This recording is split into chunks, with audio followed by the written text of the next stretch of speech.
Grog. Hey everyone, welcome to the Starship Podcast. I'm Matthew Weir. I'm joined by Keri Warbis. Peter Fickling has pulled his usual trick when there's a stinker of a week in the Archers. He decides to take a week off. Well, he's actually in his Christmas pyjamas surrounded by 15 cats. Where does he live? Hazelhurst, isn't it? That's where he moved. Yeah. So, good luck to him. He stinks of piss. Oh, Keri, I mean, for the interests of keeping the pod afloat, an ad will appear at some point, but we were discussing our topics before we were getting on here. What's the principal topic this week, Keri? Death. Before we start to plough through the miserable pitifest that was the Archers this week, let's stick that ad nice and early and then we can get stuck into it. Yes. Okay, Keri, you kick off. Death. Mm-hmm. Yeah. Well, I think the whole week was split into two camps, death and romance. And in the death camp, we've got death camp. That sounds terrible, Keri. If there's any kind of AI algorithmic thing going out there, that means this show is getting pulled straight away. I'm sorry, everybody. You know what I mean, though. The people who come under the death category this week, top of that list, I think, was Brian. He was the first to appear on Sunday, spotting herons by the willow, and he's had a bit of a bumpy old time of it this week. He got quite cross with people during the week, and right at the very end of the week, he did a big shout, didn't he? Saying, I don't have to do anything, and I don't want there to be a funeral either. He was quite frustrated, and he's not coping too well, is he? And the thing is, if he spends all his time in the hide, ignoring the fact that there needs to be a funeral and watching herons, he might live to regret it. I was in the Young Ornithologist Club. That joke is allowed. Someone pointed out on Twitter, actually, Beris Conop, her name is, or his name. I think I said her because it sounds like Beryl, but it isn't. They said, have they forgotten that there's a plot of land that can be used for natural funerals? Did you see recently when Ivanka Trump died, Donald, loving ex-husband, had her buried in the grounds of his golf course in Florida? And then someone pointed out afterwards, you only need one body to be buried on a plot of land for it to count as a cemetery and is therefore no longer tax susceptible. So he buried his ex-wife on his golf course so he wouldn't have to pay tax on the estate. Oh my goodness. Is that what Fred West was doing then? Man was a billionaire. Jesus, I didn't know that at all. Yeah, but do you think once Brian gets wind of that? It was Millennium Wood Way or something. So Jennifer was involved, Linda was involved, and it was Brian's land. So do you think we're getting to the point where it'll be a sort of wicker casket / coffin buried in Millennium Wood? Possibly, because Brian doesn't want a funeral. You don't have to have one, do you? You only need to register the death. Okay. Do not adjust your sets. This isn't another Archers podcast. We are talking about death and funerals at length. But you just have to register, don't you? But there doesn't need to be a ceremony, but you do have to bury or cremate. Yeah. My uncle, Zig, God rest his soul, he had a lovely humanist natural burial, not in a cemetery, in a field in Gloucestershire with trees planted atop him. It wasn't Fred West, was it? No, darling. Okay. Because he was from Gloucester. Yeah, I know.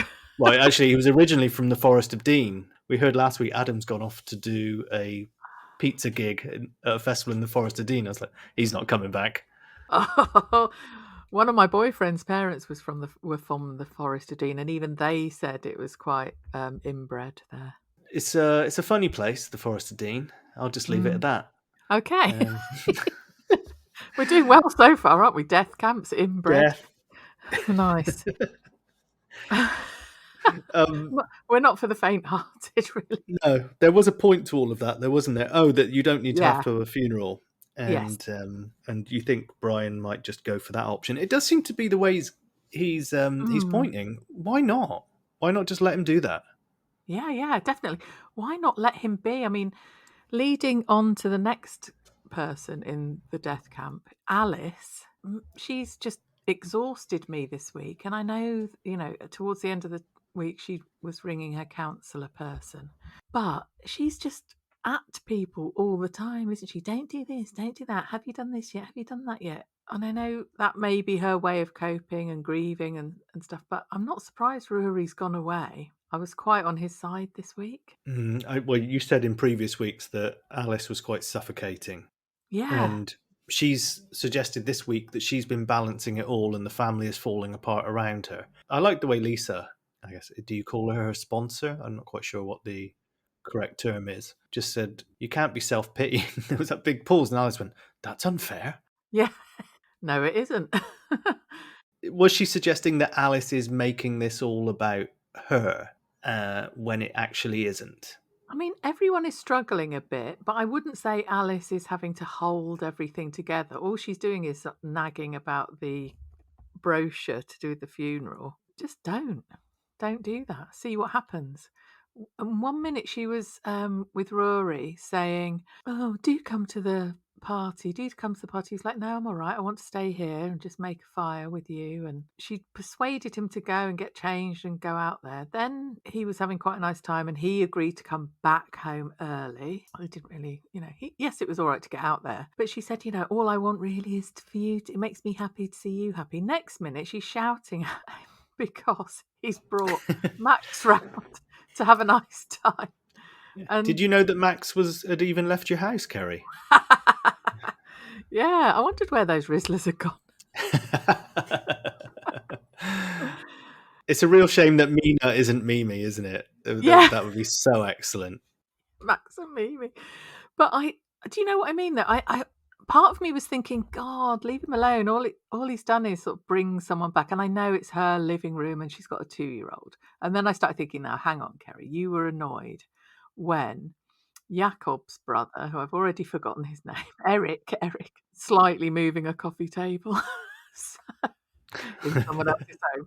And this week I'm going, oh, it's all right if you bring someone and shag them on the coffee table. It's almost as if you decide who is in the right and the wrong if you like the person who's been wronged, isn't it, Keri? Yes. It was. No. Yeah. I do have more sympathy and empathy with Rory than I do with Alice. Yeah, my big fear was that at the farmers' disco, that young farmers' disco, was that Alice was going to drink. Rory had to tell Paul, like, no, like it's not a G&T. And yeah, whether it was going to be that Paul just thought, oh, to hell with it, I'm going to buy her a drink, or she picks up the wrong. I've been in a room with a person who hasn't drank for 10 years and has wrongly sipped a G&T, thinking it was their lime and soda. And pretty much everyone else in the room freaked out, and that person didn't. And they just went, it's okay. It's okay. Yeah. I liked her recollections about the previous young farmers' discos where she said, there was a picture of me dancing on a combine harvester with a scarecrow. And I was like, what? Chris did a selfie? I know. I thought she meant Chris as well. She thought it was a scarecrow. It was her husband. Have you ever been to a young farmers' disco, Keri? No, I love how you keep saying disco as well. It sounds terribly old-fashioned. But that wasn't... Well, what was it? Young Farmers' Night? Party or something, wasn't it? All right. Well, when I went to what I've been to 2, and they were called Young Farmers Discos. Yeah. So one was in Aysgarth. Is that in Lord of the Rings? It's in Yorkshire. Sounds like it, doesn't it? Aislingard or something. There is something that begins with A's something in the... Yeah, one was in Aysgarth and the other one was in Beverley. I know that one. That's not a joke. That's Hull, isn't it, Way? Yeah. Yeah. My principal memory, because it was 1996, the one in Aysgarth, was that it was lots of... Wait for that That's a to pass. Lord of the Rings sound there. Is that Sauron?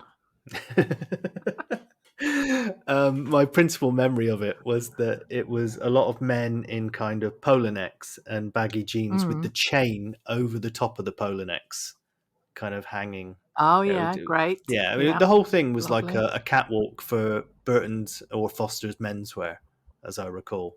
Mm, Lots of jeans and shoes, like Lovejoy, you know, yeah, like dress shoes but with jeans. And bad because it was jeans, probably. because it was 1996, I seem to remember like a lot of terrible music like Cast and Oasis.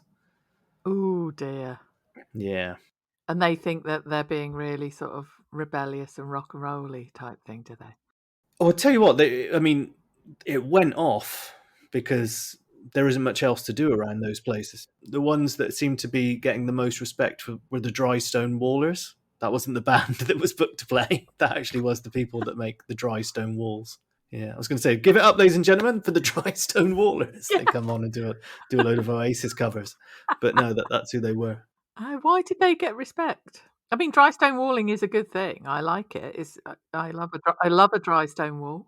I guess they were considered the alpha males of the group. Ah, humping rocks about. I guess, yeah. I mean, it's one stage after going on a quest for fire, isn't it? Yeah. That is Chris, isn't it? Well, we had Nolatando back. You loving it, Kerry? Don't care about her really.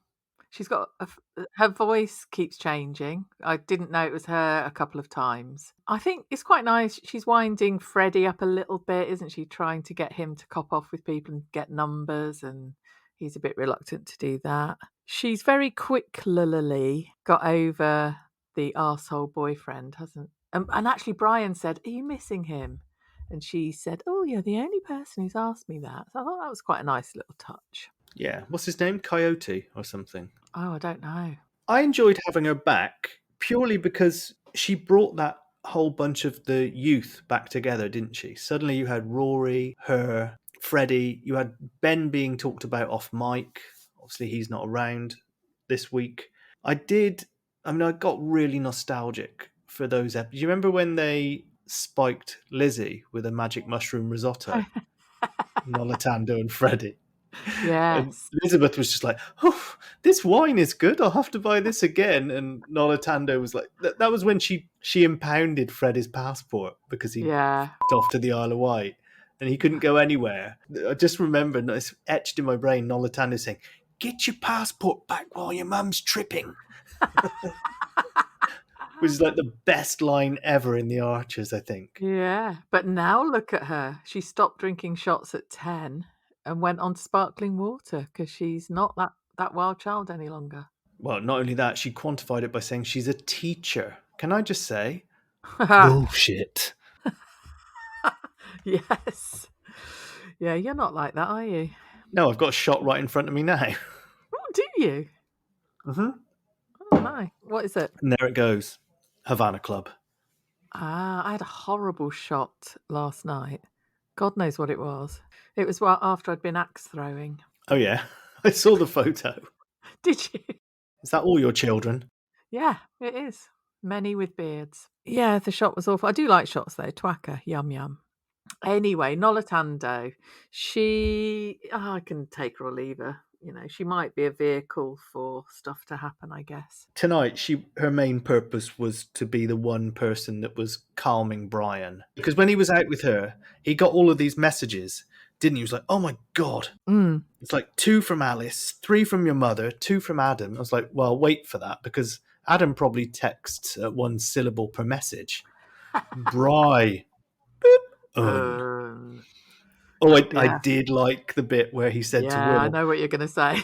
and someone even messaged us. I think it might have been Nina on Facebook. Said like she was laughing about that, and I really had a big laugh when he said it's Mm. Adam's big serious face asking me Yeah. if I want to go for a pint.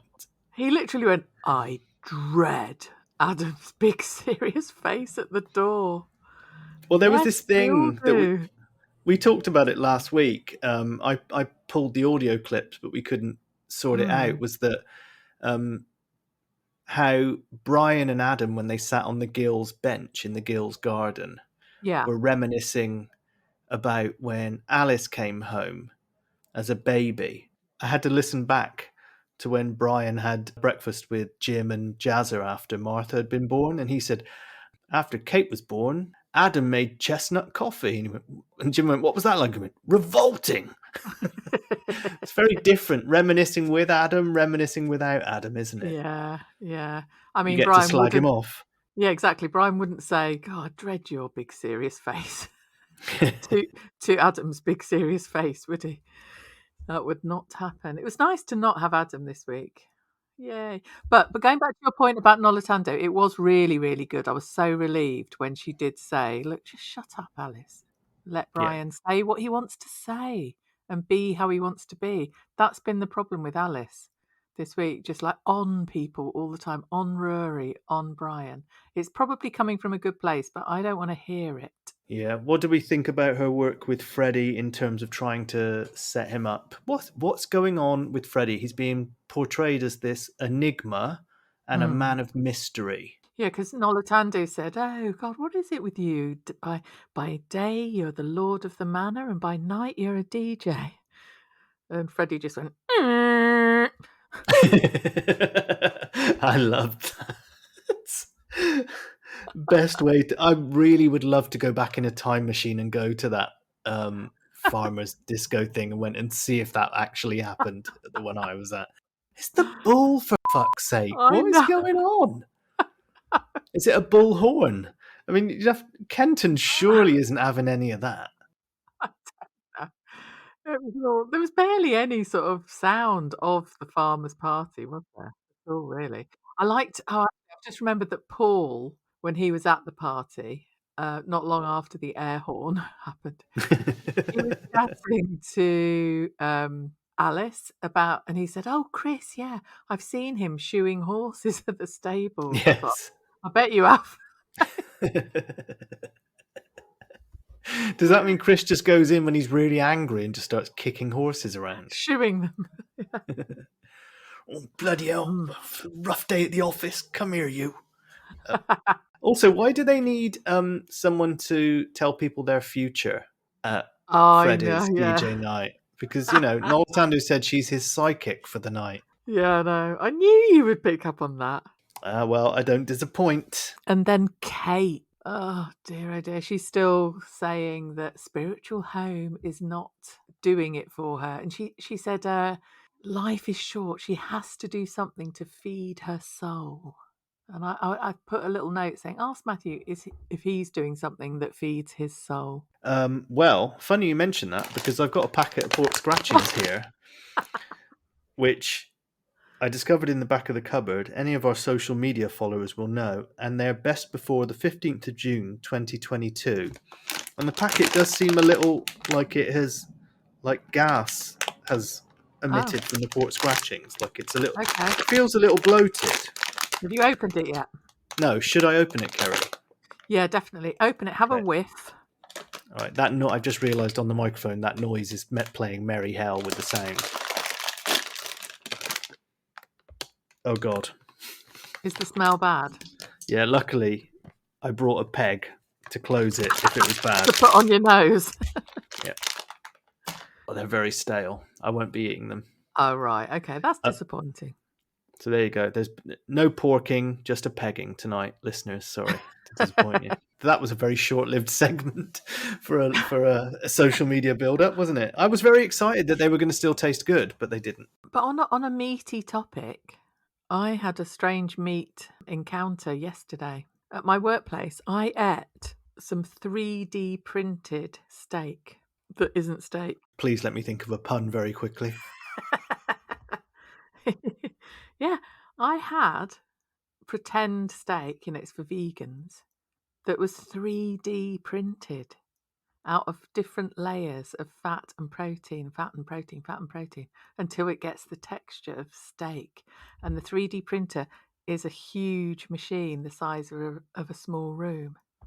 And it tasted of steak and it had the texture of steak. I reckon my vegan colleague might be doing this because we keep on getting a paper jam in the printer. Yeah. So that was an interesting thing. Apparently Marco Pierre White uses it in his restaurant. Well, he's changed his tune. I mean, that's not all he serves. But 3D printers are mad, aren't they? No, I'm intrigued by that. Any photos, Keri? There must be. I can get my hands on some. Yeah. No, I mean, I thought, did you take any photos No, of I this didn't. I event? didn't. I was just shoveling it in my face. Yeah, it's okay. No photo. I don't find that hard to believe. No. Please, please, please let the electric charging point up at Hollow Tree be someone who's going to 3D print meat and put all of the farms out of business in the Arches. Yes. It could, couldn't it? Because the person who made this 3D printer was a farmer prior to this, a cattle farmer. Anyway, we digress, don't we? But yeah. Well, do we? I don't know if we do. Well, maybe we don't, no. They can 3D print everything that's in the Arches.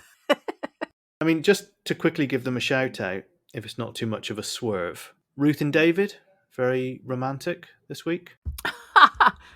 I thought we were talking about 3D things, not 2D things. We didn't hear his music. I really wanted to.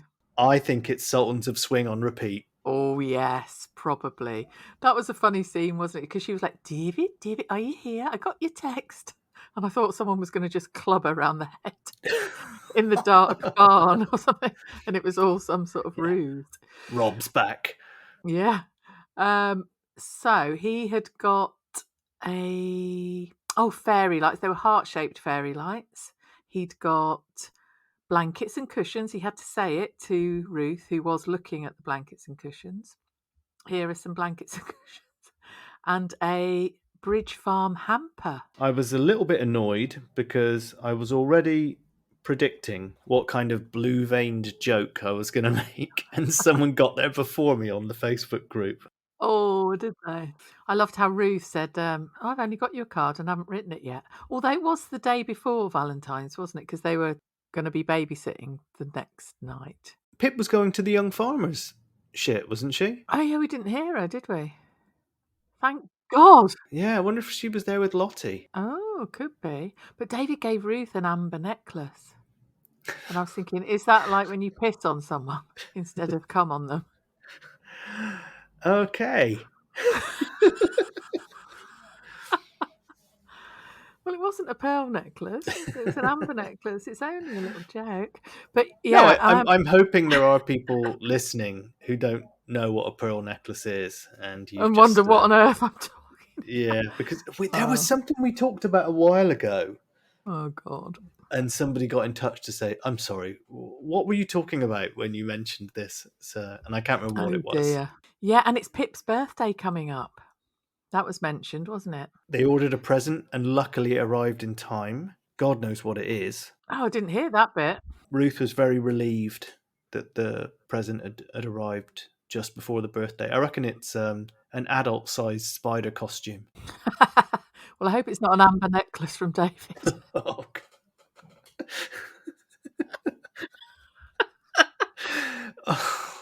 It's often said that me and Peter left to our own devices run amok, but what's the excuse this week, Keri? Because you're here. I don't know. And you're meant to be, as they say of Alice, decades wiser. Oh, thanks. No, I'm joking.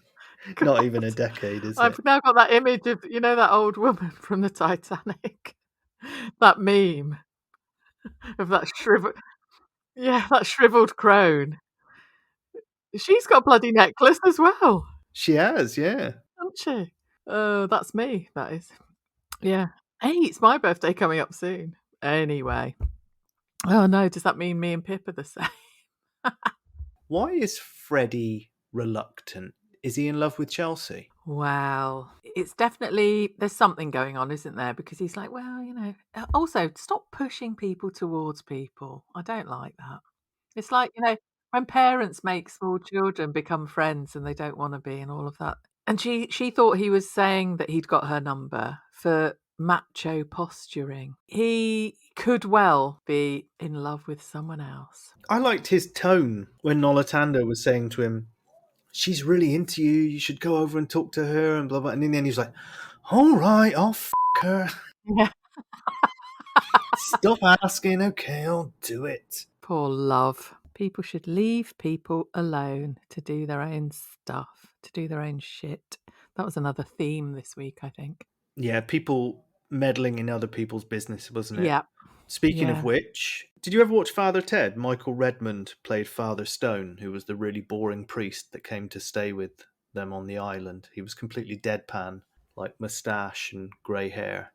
Oh, yeah. And he just sat there and never wanted to do anything. I think I saw him at Jester's Comedy Club years ago. Stuart Lee highlighted this. He used to come on and say a series of really weird one-liners with a Mm. deadpan face, dressed in like a bus station loony outfit. His most famous one is he just used to walk on stage and say, Mm. "A lot of people say to me, 'Get out of my garden.'" Yeah. And That is, yeah. we've had Brian in the Gills garden, and now we've had Roy and Kirsty Oh, yeah. fucking around in Brian's. Brian's garden, and he sent them packing, and then he shows up later in the week. Yeah. Brian's just at home with binoculars, anything but the funeral. What's going on? Will's Yeah. having some trouble with his coolant in his car. Yeah. What's going on over there? Oh, Kirsty and Roy are packing stuff into the back of a van. He just suddenly pops up. I mean, if you wanted to milk it, you could get Brian to be an odd job man till the end of time. Because later on he was going, could you finish off the garden, please, after he's thrown them away. Oh, when talking of Roy and Kirsty, and the dresser with the lights round it and everything, I thought, couldn't they give that to Chelsea? Well, yeah. Because they're taking it to a charity shop, aren't they? But also the scene where they were humping the stuff into the car. Alice and Brian were talking to each other, and he'd said, I went out with Will for a bit, and talked about the man with the 15 cats in Hazelhurst wearing his Christmas charms. Hello, Peter. Brian was sick of Tony and Lillian's dramatics and hoped it would be over by the funeral.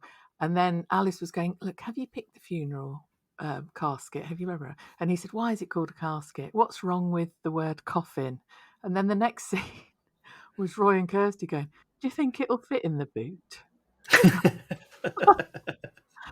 I thought Brian had sort of gone, could you? Like, just in the back of your car? It's a slippery slope, that, isn't it? Like getting fed up of the semantics. Like, we can't say, I don't want to say brochure, and I don't want to say casket. I'm no longer going to say Jenny, I'm going to say corpse. Yeah, he's not far off that, is he? He had that moment with Will, didn't he? When he said, Jenny would say. Oh, yeah. And then he went, she said, and then he paused again, and then he said, no, she would say. Because used to and would are to talk about, teacher mode, or to talk about past habits. Of course, yeah. Whereas said is just the past simple. So he has to admit that that's if you say she used to or she would say, you admit that that's a routine in the past that no longer happens. Yeah. And he caught himself there, and then he realised, no, that is applicable here. You were a little bit cynical about old Will, weren't you? I quite like that stuff. Well, part of me was thinking, I had a word with myself, and I said to myself, Kerry, I said... Did you? When was all of this? After you got in last night? I sound like Norm Macdonald. I said to myself, am I sometimes just contrary for the sake of being contrary? And then I said to myself, no, you're not. I actually found Will giving advice.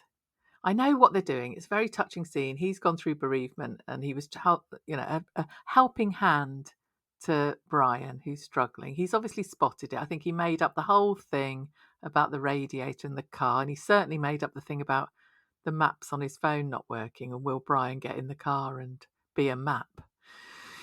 But it just, because it's Will, him giving advice to anyone just slightly jars on me, and it sort of made me laugh a bit sometimes. Well, the catalyst for all of that was that would say, she said, would say bit. I think the problem with the car was genuine. He didn't arse his car up just so Brian would get in the car with him. It was only that where he said, oh, maybe you could come on the rounds with me. I'm giving Will too much credit there. I thought he literally had sort of pulled up outside the house and said his radiator needed some water. I didn't think it was like that. I think it was only when Brian caught himself with the past tenses that Will thought, okay, why don't you jump in the car with me? But yeah, I just like now that Will gets to go back, and it'll be a saying with all of the Grundys. here comes Adam's big serious face whenever they see him. Yes. I mean, we haven't talked about Rory that much and the Julianne thing. Oh yes, Julianne and Justin and all of that. Aye. And Justin and Rory. Because Justin was quite taken aback, wasn't he? Mm. Which is a bit strange, because I got the impression when he bumped into them, either in London or Birmingham, where it was, he was like, Yeah. oh, I see what you're... It was a bit like that old Fry and Laurie sketch where Stephen Fry says, the boardroom and the bedroom are two sides of the same agenda. I thought that was kind of... He went very Swiss Tony, didn't he? From the Fast Show. Mm-hmm. And then suddenly he's pearl clutching. To him, it was more reprehensible that this was a transactional business agreement rather than that Rory was her boyfriend. Or are we being massively naive and he did know it, he just wanted to hear the words so he could then go back and use that with Rory as leverage? Possibly.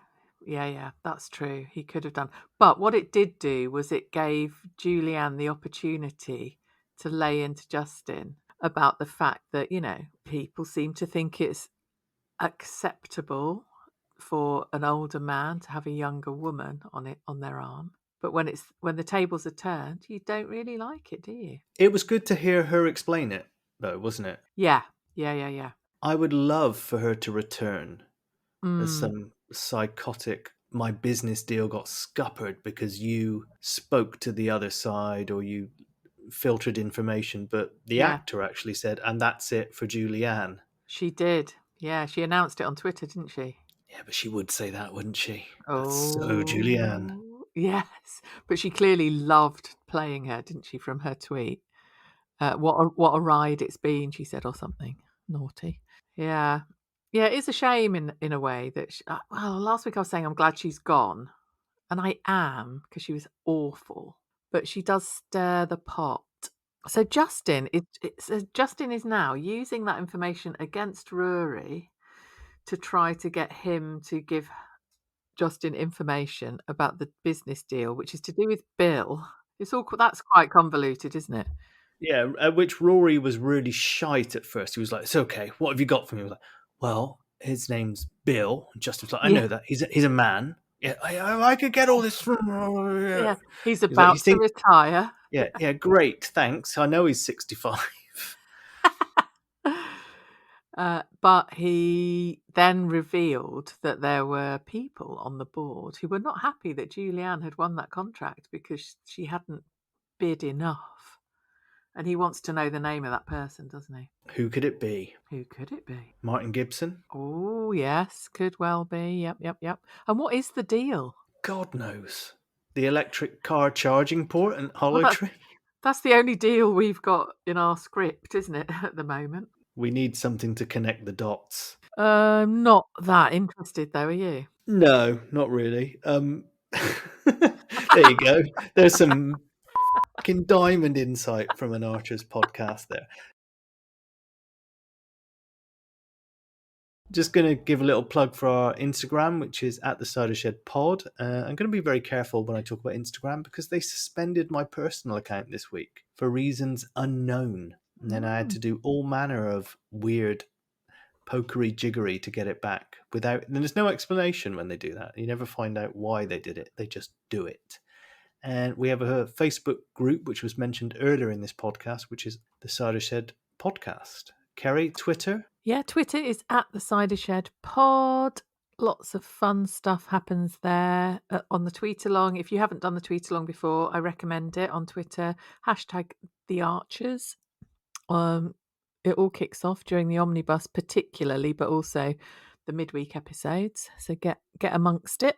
So if you want to leave us a 5-star review as well, you can go to Apple Podcasts. Some people struggle with the whole Apple thing. So we've had some reviews that have been sent in through other formats on Instagram. Kate sent us funnier than the show itself and worth listening to for the cock ring anecdote alone. Keri, what was the cock ring anecdote? Well, didn't Peter say he always wears one? Oh, did he? No, I've just. Well, he's not here. I was going to say he's not here to defend himself. It's a big thing in Swindon, apparently. Okay. We need a Swindon jingle. Welcome to Swindon. You'll never leave. Welcome to Swindon. You'll never leave. You'll never leave. To Swindon. To Swindon. To Swindon. So anyway, funnier than the show itself and worth listening to for the cockring anecdote alone. I look forward all week to each episode which fills the archerless void that is Saturdays. Love it, can't recommend it enough. Well, that's it. If you're a patron, you get the podcast on a Saturday, which is the unholiest of Archer-free days. Keri, hopes for next week? More death? I mean, a lot of people have been saying on social media that the Archers have been appalling. Yeah, I mean, I did tweet actually that there was 1 minute to go for a chance of levity this week. This was at sort of 14 past 7. And I put maybe Rory's trousers will fall off. And then in brackets, again. Well, Alice comfortably forgot, although she did remind herself later that she brought Darren home that day. Do you remember? Of course I do. Oh, she's such a judgy twat. Okay. Well, I mean, Lisa gave her a firm talking to. Yes, that was good. When she said, she thinks of her disease as that sly, slippery monster doing press-ups in the car park. I was like, is she talking about Lee? Yeah. I just hope Brian is going to be okay. It was good to hear him just let rip a bit, just shout a bit and get upset. Do that. So I think it was possibly cathartic for him to do that at the end, and I hope that he is okay next week. Yeah, me too. Keri, plans for the weekend? Going out tomorrow afternoon in Brighton with a friend. Is this Keri the sock puppet? No, a lovely woman called Mand who's on Twitter. She's Chocolate Teapot on Twitter, but she's not a Archers person. Props to her this week. Woman. Yes, not a mentalist then. What about you? What are you doing, Matthew? Well, it's carnival here, so I don't have to go back to work until Thursday. Wow. I should be absolutely going off like a young farmer at a young farmer's disco. No firm plans, just relax, chill out. It's going to be about in the low 20s this week, a bit sunny. Oh, lovely. It's foggy and wet here. Oh, the heating is now officially off for the rest of the year until around November. Lucky bastard. Yeah, lucky. What? I'm trying to remember that show. Lucky bastard. It's Life Monty of Brian, Python. isn't it? Yeah. Lucky bastard. Well,